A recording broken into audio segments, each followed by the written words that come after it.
بسم اللہ الرحمن الرحیم۔ فرمان مصطفیٰ صلی اللہ تعالی علیہ وآلہ وسلم، جو یہ دروشی پڑے گا اس پر رحمت کے 70 دروازے کھول دیے جاتے ہیں۔ صلو الحبیب درود شریف یہ ہے صلی اللہ علیہ محمد۔ مسکرانا بھی عظیم سنت مبارکہ۔ راشد عطاری نیو فتویٰ لے کر پیش خدمت یہ دیکھنے فتاوی رضویہ، ٹھیک ہے۔ اس سے انشاءاللہ جلد نمبر 8 سے فتویٰ سنیں گے ہم۔ نماز احکام مسجد ہی کے بارے میں ہے، صفحہ نمبر 25 ہے۔ صحن مسجد کا سوال ہے، یہ جز ہوتا ہے یا خارج مسجد ہوتا ہے؟ جواب، صحن مسجد قطعاً جز مسجد ہے، مسجد کا حصہ ہے۔ جس طرح شہر دار یعنی گھر کا صحن جزر دار یعنی گھر کا جز ہوتا ہے، یہاں تک کہ اگر قسم کھائی زید نے کہ گھر نہیں جاؤں گا، صحن میں گیا تو قسم ٹوٹ گئی۔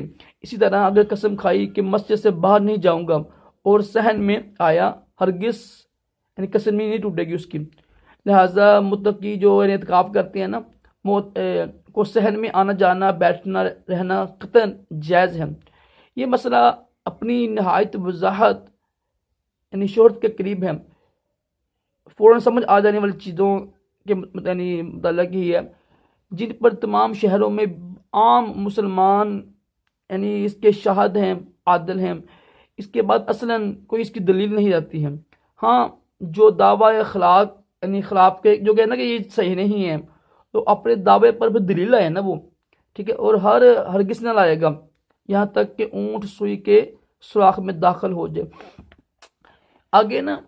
آگے جو ہمارے امام ہیں نا مولانا احمد، انہوں نے ماشاءاللہ بہت دلائل دیے ہیں، بہت لمبے دلائل دیے ہیں، تقریباً 2-3 صفحوں کے دلائل دیے انہوں نے کہ جو صحن ہے مسجد کا، وہ مسجد کے باہر نہیں ہے، مسجد ہی کا جز ہے، حصہ ہے۔ تو کچھ لوگ جہل یعنی انکار کرتے ہیں، تو ان کے اوپر فرض ہے کہ اس کے بارے میں کوئی دلیل آئے نا، پھر دلیل کے بغیر تو کوئی مسئلہ بیان کرتے ہی نہیں۔ سمجھ لگ رہی ہوگی۔ اللہ پاک ہم سب کو بھی علم دین سیکھنے کی توفیق عطا فرمائے۔ صلی اللہ حبیب صلی اللہ علیہ محمد۔